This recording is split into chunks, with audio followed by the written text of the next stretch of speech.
around me, and our backs. But the frost faded, and as soon as it was gone, the peddler said to my mother, "Well, that's enough of a rest, isn't it?" As if he didn't remember why we had stopped. "Yes," my mother said, nodding, as if she didn't remember either. And he got back up onto the driver's seat and clucked to the horses and set us going again. I was young enough to remember it afterwards a little, and not old enough to care about the starrick as much as about the ordinary cold biting through my clothes and my pinched stomach. I didn't want to say anything that might make the cart stop again, impatient to get to the city and my grandfather's house. My grandmother would always have a new dress for me, plain and dull brown, but warm and well made, and each winter a pair of new leather shoes that didn't pinch my feet and weren't patched and cracked around the edges. She would feed me to bursting 3 times every day, and the last night before we left, she would always make cheesecake.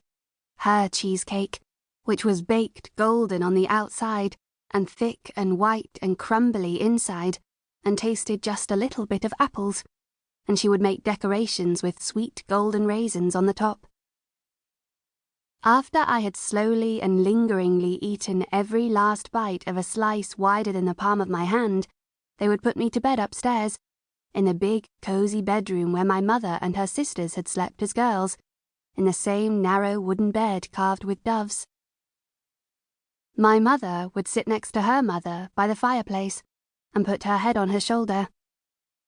They wouldn't speak, but when I was a little older and didn't fall asleep right away, I would see in the firelight glow that both of them had a little wet track of tears down their faces. We could have stayed. There was room in my grandfather's house and welcome for us. But we always went home because we loved my father. He was terrible with money, but he was endlessly warm and gentle, and he tried to make up for his failings.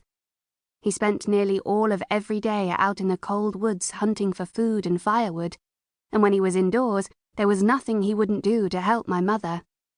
No talk of woman's work in my house, and when we did go hungry, he went hungriest and snuck food from his plate to ours. When he sat by the fire in the evenings, his hands were always working, whittling some new little toy for me or something for my mother, a decoration on a chair or a wooden spoon. But winter was always long and bitter, and every year I was old enough to remember was worse than the one before. Our town was unwalled and half nameless.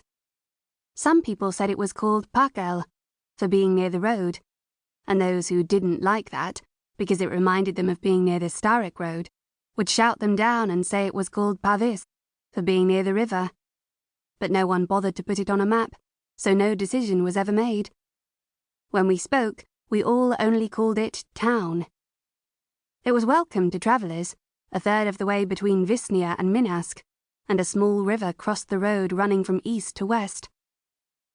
Many farmers brought their goods by boat, so our market day was busy. But that was the limit of our importance. No lord concerned himself very much with us, and the Tsar in Koron not at all. I could not have told you whom the tax collector worked for until, on one visit to my grandfather's house, I learned accidentally that the Duke of Visnia was angry because the receipts from our town had been creeping steadily down year to year. The cold kept stealing out of the woods earlier and earlier, eating at our crops.